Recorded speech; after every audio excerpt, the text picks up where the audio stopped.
SSC 2016 26,000 চাকরি বাতিল নিয়ে আজকেও ফাইনাল নিষ্পত্তি হলো না। ফাইনাল নিষ্পত্তি 15 তারিখেও হবে না, যেটা অভিজিৎ গঙ্গোপাধ্যায় আমাদেরকে জানিয়েছে। সেই ভিডিও আমার কাছে রয়েছে, বাট কিছু কমিউনিটি গাইডলাইন্স রয়েছে, সেই জন্য আমি সেই ভিডিওটা দিতে পারছি না। আমি ক্ষমা চেয়ে নিচ্ছি।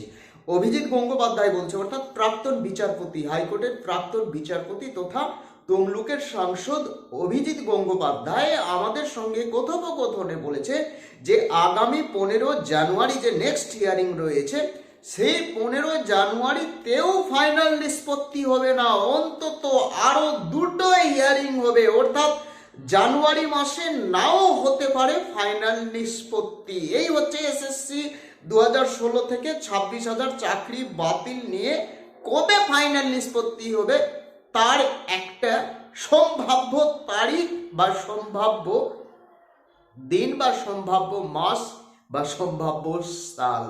অর্থাৎ 2025-এ নিষ্পত্তি হবে, কিন্তু জানুয়ারি মাসে নাও নিষ্পত্তি হতে পারে, কারণ এটা একটা বড় ইস্যু। আমাদের রাজ্যে, আমাদের ভারতে যত রাজ্য রয়েছে, এত চুরি দুর্নীতি হয়নি যত এসএসসিতে হয়েছে। এসএসসি 2016, অর্থাৎ 15 জানুয়ারিতে ফাইনাল নিষ্পত্তি হবে না, এইটুকু 100% নিশ্চিত হওয়া গেল। আজকে সুপ্রিম কোর্টের ভেতরে এসএসসি 2016 26,000 চাকরি বাতিল নিয়ে কি কি ঘটনা ঘটেছে, 3 বিচারপতি কাকে কি প্রশ্ন করেছে এবং ভেতরে কি কি কথোপকথন হয়েছে, আমি হালকাভাবে 1 মিনিটেই বলছি। দেখুন, যারা দুর্নীতিযুক্ত এবং যারা দুর্নীতিমুক্ত এবং সরকারের সমস্ত বক্তব্য, এসএসসির সমস্ত বক্তব্য কিন্তু এর আগের শুনানিতে তারা কিন্তু শুনে নিয়েছে, অর্থাৎ সুপ্রিম কোর্ট শুনে নিয়েছে।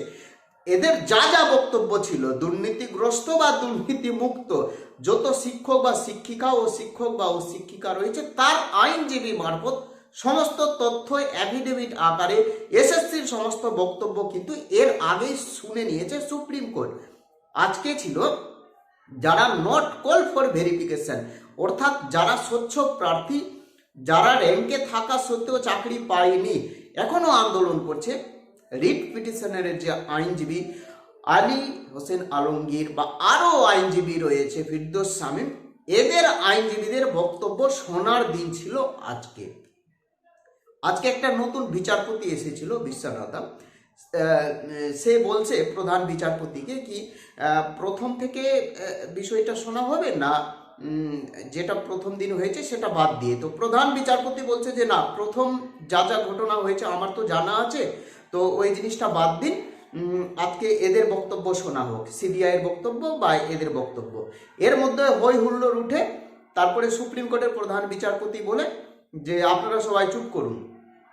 এর মধ্যখানায় একজন ম্যাডাম, অর্থাৎ যারা রিট পিটিশনার করেছে, অর্থাৎ রিট ফাইল যারা করেছে, রিট পিটিশনার, তার যে আইনজীবী একজন অভিজ্ঞ মহিলা ম্যাডাম ছিলেন, তিনি বলছেন যে সিবিআই যা তথ্য দিয়েছে বা যা তথ্য দিতে চলেছে, এর মধ্যে অনেক কারচুপি রয়েছে বা ভুল রয়েছে, সঠিক তথ্য সিবিআই দিতে পারছে না, বা যা যা তথ্য দিয়েছে তার মধ্যে অনেক ভুল রয়েছে, কারচুপি রয়েছে। এর মধ্যখানায় দুর্নীতিগ্রস্ত বা দুর্নীতিমুক্ত বা সরকারের আইনজীবী একেবারে চিৎকার চেঁচামেচি করতে লাগলো যে না, সিবিআই যা তথ্য দিয়েছে সম্পূর্ণ সঠিক তথ্য দিয়েছে। এর মধ্যখানায় আবার সুপ্রিম কোর্টের বিচারপতি বলছে ঠিক আছে, তোমাদেরকে কারো কোনো বক্তব্য কিছু বলার থাকলে এফিডেভিট আকারে বলবে, এবং আজকে আর কোনো কথা নয়, আজকে কোনো কথা নয়। এই মুহূর্তে সিবিআইকে নির্দেশ দিয়েছে যে আপনার কাছে যা যা তথ্য রয়েছে, অর্থাৎ গাজিয়াবাদ থেকে যে ওএমআর সিট উদ্ধার করা হয়েছে, আপনি কি কি তথ্য পেয়েছেন, কত সংখ্যক দুর্নীতিযুক্ত রয়েছে, সমস্ত বিষয় কিন্তু 15 তারিখের মধ্যে কিন্তু জমা দিতে হবে। আজকেই জমা দিতে বলছিল, কিন্তু সম্ভব তো নয়, কিন্তু এর মধ্যখানায় কিন্তু আপনাকে সমস্ত তথ্য জমা দিতে হবে, অর্থাৎ সুপ্রিম কোর্টে জমা দিতে হবে, এবং তার ফাইনাল নিষ্পত্তি কিন্তু 15 তারিখ হতে চলেছে অনেকে মনে করছে। কিন্তু আমি 100% বলছি যে 15 তারিখেও এর ফাইনাল নিষ্পত্তি হবে না, কারণ 15 তারিখে কি কি শোনা হবে শুনবেন। 15 তারিখে যারা নট কল ফর ভেরিফিকেশন, যারা অনেক মার্কস পেয়েছে, যারা, দেখুন একটা একেবারে রয়েছে যে ওএমআর সিট জালিয়াতি করে চাকরি পেয়েছে, সেটা তো আছে, একটা অন্য বিষয়, সেটা তো সিবিআই পেয়েছে। কিন্তু এদের মধ্যেও যারা র্যাঙ্ক জ্যাম্প করে চাকরি পেয়েছে, হয়তো কোয়ালিফাইড করে নিয়েছে কিন্তু র্যাঙ্ক জ্যাম্প করে চাকরি পেয়েছে, 1 নম্বর 2 নম্বরের ডিফারেন্ট রয়েছে, এই মতো হাজার হাজার চাকরি প্রার্থী রয়েছে, তারাও কিন্তু অযোগ্য। বুঝতে পেরেছেন বিষয়টা? তারাও কিন্তু অযোগ্য।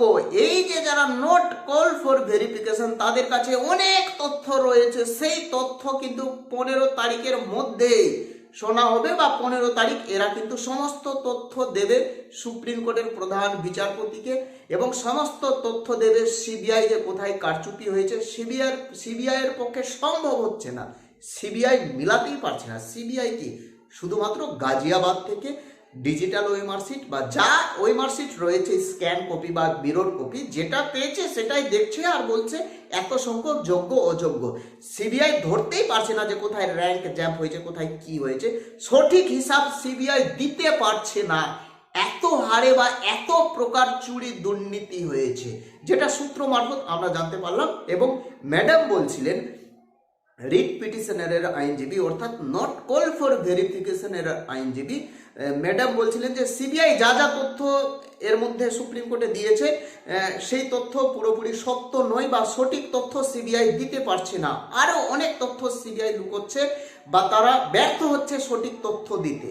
এরই মধ্যখানে চিৎকার চেঁচামেচি শুরু হয়ে গেছে, অর্থাৎ সরকারের আইনজীবী যারা চাকরি করছে তাদের আইনজীবী বলছে না, সিবিআই যা তথ্য দিয়েছে সঠিক তথ্য। কারণ সিবিআই যেটুকু তথ্য দিয়েছে, যেটা সূত্র মারফত জানতে পারলাম, যে খুব কম সংখ্যক দেখানো হয়েছে যে এরা দুর্নীতিগ্রস্ত, একেবারে কম সংখ্যক যে এরা দুর্নীতিগ্রস্ত বা ওএমআর সিট জালিয়াতি করে বা র্যাঙ্ক জ্যাম্প করে চাকরি পেয়েছে। কিন্তু যারা এখনো চাকরি পায়নি, স্বচ্ছ প্রার্থীরা যারা আন্দোলন করছে, তারা বলছে যে না, আমাদের কাছে আরো প্রমাণ রয়েছে যে আরো অযোগ্য প্রার্থী রয়েছে, শুধুমাত্র ওএমআর সিট জালিয়াতি নয়, র্যাঙ্ক জ্যাম্প করে অনেক অনেক প্রার্থী এখনো চাকরি করছে। এই নিয়ে একটা ঝামেলা। তারপরে হঠাৎ করে প্রধান বিচারপতি বলছে আজকে আমাদের একটা অন্য কাজ রয়েছে, আজকে এই মামলা আর শুনবো না, আমরা 15 তারিখ 2টোর পর থেকে শুনবো। 14 তারিখ শোনার কথা ছিল, 14 তারিখ ছুটি রয়েছে। কারণ এই মুহূর্তে আবার যেদিন বলছিলেন যে 14 তারিখ শুনবো, তখন ফিরদৌস আলী হোসেন আলমগীর স্যার বলছেন যে না, 14 তারিখ ছুটি রয়েছে, সেই দিন হবে না, 15 তারিখ করে। তাহলে 15 তারিখ করলো 2টোর পরে। এবং অভিজিৎ গঙ্গোপাধ্যায় আমাদেরকে জানিয়েছে বা মিডিয়ার সামনে জানিয়েছে, social media, mainstream media নয়, সোশ্যাল মিডিয়ায় জানিয়েছে যে 15 তারিখেও ফাইনাল নিষ্পত্তি হবে না, 100% নিশ্চিত। আরো 2টো হিয়ারিং হবে, অন্তত বলছি আমি, কমপক্ষে আরো 2টো হিয়ারিং হবে। হিয়ারিং হওয়ার কথা 4টে, আজকের পর আরো 4টে হিয়ারিং হতে পারে ফাইনাল নিষ্পত্তির জন্য। তবুও কমপক্ষে যদি ঠিকঠাক ভাবে অগ্রগতি হয়, তাহলে আরো 2টো হিয়ারিং লাগবে, যেটা অভিজিৎ গঙ্গোপাধ্যায় জানাচ্ছে। কারণ যে হারে চুরি দুর্নীতি হয়েছে না, সিবিআই ধরতে পারছে না, এসএসসি ঠিকঠাক হিসাব দিতে পারছে না, ওরাও ভুলে যাচ্ছে যে আমরা কোথায় কোথায় দুর্নীতি করেছি, তারাও ঠিকঠাক হিসাব মিলাতে পারেনি। ও টাকা পয়সার হিসাব ঠিকঠাক আছে, কে কত কোটি টাকা ভাগ পেয়েছে সেটা হিসাব ঠিকঠাক আছে, কিন্তু কোথায় কোথায় দুর্নীতি করেছে তারাও কিন্তু ভুলে গেছে। এই হচ্ছে ভেতরের গল্প। এবং প্রাইমারি টেট নিয়ে বলছে যে প্রাইমারি টেটের রিক্রুটমেন্ট কবে বেরোবে বা প্রকাশ হবে। দেখুন, প্রাইমারি টেট 2022 কবে রিক্রুটমেন্ট হবে বা 2024-এ নোটিফিকেশন আসলো না, 2025-এ কি কোনো ভ্যাকেন্সি বেরোবে, কোনো নোটিশ আসবে কি সরকারের পক্ষ থেকে? আমি এর আগেও বলেছি যে এখন কোনো নোটিফিকেশন আসবে না, 100% আসবে না। কারণ ওবিসি মামলা নিষ্পত্তি যতক্ষণ না হয়, কারণ ওবিসি মামলা নিষ্পত্তি 28 তারিখ বা 29 তারিখ, এই 2টো ডেট রেখেছে সুপ্রিম কোর্ট, তারিখ রেখেছে, সেই দিন কিন্তু ফাইনাল নিষ্পত্তি হতে পারে, মেবি হতে পারে সুপ্রিম কোর্টে। যতক্ষণ না ওবিসি মামলার নিষ্পত্তি হয় এবং তার মধ্যখানায় খানিকটা লেজ জড়িয়ে রয়েছে, যতক্ষণ না 2017 প্রশ্ন ভুল, 2022 24টি প্রশ্ন ভুল, 23টি বা 24টি প্রশ্ন ভুল, এবং 2014 ওএমআর ডেস্ট্রয় মামলা, এই সমস্ত মামলার যতক্ষণ না নিষ্পত্তি হয় ততক্ষণ আর কোনো প্রাইমারি টেটের ক্ষেত্রে কোনো নতুন বিজ্ঞপ্তি বের হবে না বা প্রকাশ করবে না রাজ্য সরকার, বা পারবে না, যেটা আমরা সূত্র মারফত জানতে পারলাম। জানি না, পাগলা সরকার। প্রত্যেকে ভালো থাকবেন, সুস্থ থাকবেন। কিছু বলার থাকলে কমেন্ট করে জানাবেন। এরপরের ভিডিওতে দিচ্ছি আমাদের রাজ্যে 2026 সালে যে বিধানসভা নির্বাচন হবে, সেই বিধানসভা নির্বাচনে কোন কোন বিধানসভা ক্ষেত্র থেকে কে কে টিকিট পেতে পারে বা পেতে চলেছে বা টিকিটের জন্য লড়াই করছে, তাদের একটা তালিকা আপনাদের সামনে তুলে ধরবো। আজকে মালদহের কালিয়াচকের সুখদেবপুর গ্রামে বাংলাদেশ এবং ভারতের যে বর্ডার রয়েছে, সেখানে কাঁটা তার দেওয়ার কার্যকলাপ করছিল ভারত, অর্থাৎ আমাদের ভারতের পক্ষ থেকে কাঁটা তার দিচ্ছিলেন। সেই সময় বাংলাদেশের কিছু উগ্রপন্থী এবং বাংলাদেশের যে সৈন্য রয়েছে, বর্ডার সিকিউরিটি ফোর্স সৈন্য রয়েছে, তারা কিন্তু বাধা দিয়েছে এবং এপার থেকে অর্থাৎ আমাদের ভারত থেকে কালিয়াচকের যে বাসিন্দা, সমস্ত বাসিন্দা কিন্তু লাঠি ফাটি নিয়ে তাদেরকে তাড়া করেছে এবং সঙ্গে সঙ্গে সেখানে জয়ধ্বনি ভারত মাতা কি জয়, জয় হিন্দ, বন্দে মাতরম, আগেরা বাগেরা। আমাদের রাজ্যের মালদা জেলায় যেটা টিএমসি কর্মী খুন হয়েছে, বাবলা সরকার, দুলাল সরকার ভালো নাম, তার নেপথ্যে অনেক ঘটনা রয়েছে। আস্তে আস্তে সমস্ত বিষয় সামনে আসছে। দেখুন, এই মাত্র কয়েক বছরে বাবলা সরকারের এত লক্ষ টাকা কি করে আয় হলো, সমস্ত বিষয় কিন্তু পুলিশ দেখছে। দেখুন, একেবারে যে স্বর্গীয় বাস হলে বা খুন করলে বা মৃত্যু হলে টিএমসির নেতা নেত্রী একেবারে যে ধুয়ো তুলসী পাতা হয়ে যায়, সেটা নয়। সমস্ত বিষয় পুলিশ দেখছে যে এত সম্পত্তি হঠাৎ করে কিভাবে হলো, ইলিগাল কার্যকলাপে কি তিনি যুক্ত ছিলেন, সমস্ত বিষয় পুলিশ দেখছে এবং যারা খুন করেছে তারা কিন্তু রেহাই পাবে না। এবং আমিও চাইছি যে যারা খুন করেছে, যারা হত্যা করেছে, তাদের কঠিন থেকে আরও কঠিন শাস্তি হোক, ভারতীয় দণ্ডবিধি অনুযায়ী আরো কঠোর শাস্তি হোক তাদের। প্রত্যেকে ভালো থাকবেন। কিছু বলার থাকলে কমেন্ট করে জানাবেন। জয় হিন্দ, বন্দে মাতরম।